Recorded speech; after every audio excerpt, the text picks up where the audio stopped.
Welcome to the Goalbusters Expert Peak Productivity Tips podcast, where top business experts get just 7 minutes to answer 5 rapid-fire questions about what they do and how they stay productive. Each episode is packed with actionable insights to help boost your efficiency and achieve your goals. Let's dive in and unlock the secrets to peak performance. Welcome, everybody. My name is Robin J. Emden, and I'm broadcasting to you today from the English Riviera here in Torquay in sort of sunny South Devon. And I'm joined today by Shauna Lynn Simon. She's a business strategist, influencer, author, and podcaster of the RWRB Real Women, Real Business podcast. Whereabouts in the world are you, Shauna Lynn? I'm actually located in Canada. So I am about an hour outside of Toronto in Canada. Oh, wonderful. Toronto, I'm a Brit. So that's on the... That's towards the east side of it. East Coast. I'm 50% right. We're not fully on the East Coast, but we're considered Eastern Canada. So in Ontario, we're kind of one of the biggest provinces in the country. So kind of the main hub of Canada, I would say. That's brilliant. Okay, so if you're all set, then I'll start the clock and we'll get straight into the questions. Let's do it. Ready? Let's do it. I'm ready, yeah. There goes the clock. So first, who is your ideal client, Shauna Lynn? So I'm a business coach. So I tend to work with female entrepreneurs and I call them passion-driven entrepreneurs. And that tends to be pretty traditional for females. They've generally been in business for at least a couple of years. They've got a proven concept. They've been building their business, but they kind of reach a bit of a sticking point, and that's where I come in. Generally, they're what I call an accidental CEO. So that's where the passion-driven comes in. So they started a business because they had this passion, this idea, I'm going to fulfill a gap in the world, and I'm going to, help others. And the challenge is that oftentimes they haven't taken the time to fully structure their business plan. And so I come in and I help them to fill in those gaps of ensuring that we've got a sustainable business that we can actually grow. That's great. So that kind of segues nicely into you've already started answering the second question, which is what exactly is the problem that you solve? Do you want to fill that out a bit more? Have you covered that?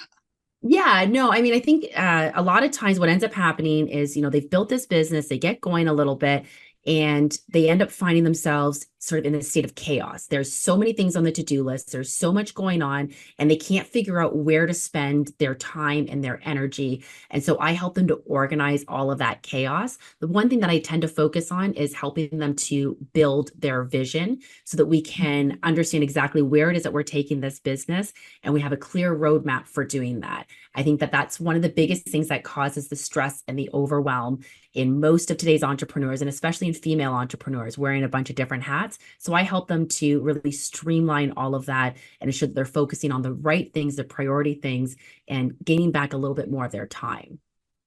Yeah, that's brilliant. And the word vision is in there, which is such a key. It really is something that you have to visualize and have a clarity about. I'm right about that. Yeah, I find that what ends up happening is, we end up letting sort of society and our clients and other people dictate our business. I remember when I was first starting my business, the number of people that said to me, you know what you should do? And these were often mostly unqualified people who were saying, you know what you should do?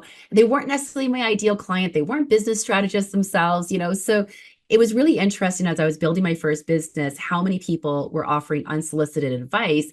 And I found myself at times following it and thinking like, oh, there's a market here, only to find out there wasn't. So I think having that clear vision, understanding what it is that we're building allows us to be able to say no to some of the opportunities that maybe don't align with the true path that we want to take, what our true goals are.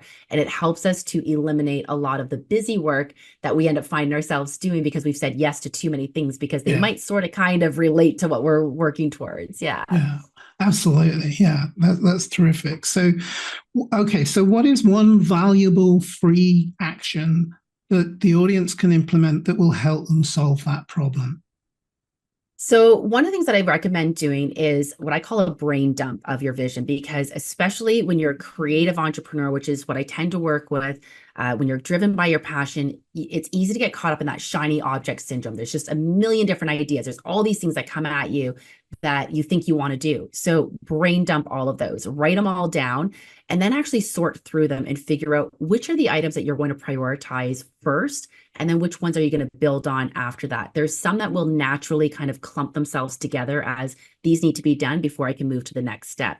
This allows you to avoid skipping steps, skipping very important steps sometimes to get on your path, and helps you to avoid kind of like skipping the line a little bit. So once you've brain dumped all of those items, sort them into, I say, 3 phases for that, and attach timelines to them that takes no more than 3 years. I try to not look more than 3 years out because a lot can happen in 3 years, of course. But I find that once you have that vision laid out and written out, it makes it a lot easier to follow that roadmap. It makes it easier for your team to understand what you're working towards. It makes it easier for you to understand what it is that you're working towards as well. Wow, thank you. There's a lot to unpack in that, and I highly recommend that you do rewind if you didn't catch all that, because that was a lot and a lot.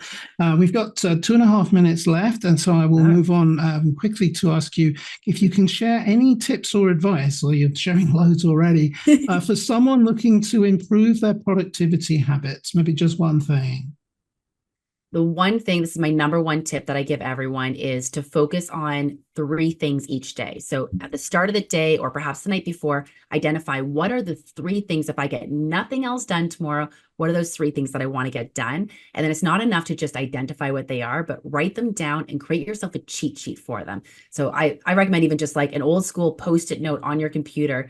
So when you get distracted by social media or emails or a colleague that needs some help from you, you can take a look at that Post-it note and remind yourself what is you're supposed to be focusing on. Again, we have so many tasks on our to-do list, and it's easy to sometimes just check off this will be a quick thing to be able to check off and get done, but it doesn't move you closer to your goals. So what are the top 3 things each day that you want to get done? Prioritize those. If nothing else gets done, at least you know you've accomplished those 3 things. Yeah, I was explaining to you just before we started recording that I heard you give that tip, and I thought, you know what, I do that already, but I hadn't really thought about it doing it in quite such a structured way, and that's brilliant. It's really, really useful, and it's so powerful. Important. It's so powerful. So we got 1 minute left. So what should I have asked you that I didn't? You know what? I like to talk about stress management as entrepreneurs, because I think it's something that often gets overlooked when people say to me, like, how do I avoid the stress and the overwhelm? And the best way that you can do that is actually making stress management a daily habit. We often tend to find ourselves trying to figure out ways to navigate a stressful situation without the right tools in our toolbox. The way to do that is to make it muscle memory. So practicing stress management on a daily basis. This means ensuring that you are taking sufficient breaks, going for walks if you need to, clearing your mind, stop for a cup of tea maybe. And the best way to be able to manage stress is to, whenever you're feeling stressed, and do this again throughout the day, even when you're not feeling stressed, evoke your 5 senses. So go through each one of your 5 senses, and what can you do to evoke your taste, your sense of smell, your sense of sight, to help you to distract yourself from that situation. And then I know I've got just a few seconds left. Figure out what you can control and what you can't control. And for what you can't control, you got to let go of all of it. That's awesome. Thank you. And you did it in exactly 7 minutes. Thank you so much. We did it. Yeah, yes. we did it. We did it. That's really great. So, and I will be posting, along with the description of the podcast, and also underneath the video, the URL to a link so that people can find out more about your work, Shauna Lynn. Perfect. So thank you so much. In fact, if you could just give a quick shout out for what the URL might be, that would be really good to have that included in the podcast. Yeah, the best way to find me is aboutshaunalynn.com. So Shauna Lynn is ShaunalYNN. So aboutshaunalynn.com is where you can find me and all the things I've got. That's fantastic. Thank you so much. Thank you. Thank you. Thanks for tuning in to Goalbusters. If you're enjoying it, please subscribe, rate, and review it on your favorite podcast platform. Your support is very much appreciated. And if you're ready to boost your online profits, skyrocket your productivity, crush procrastination, and see a positive change in your bank balance, all within just 30 days, this is your opportunity.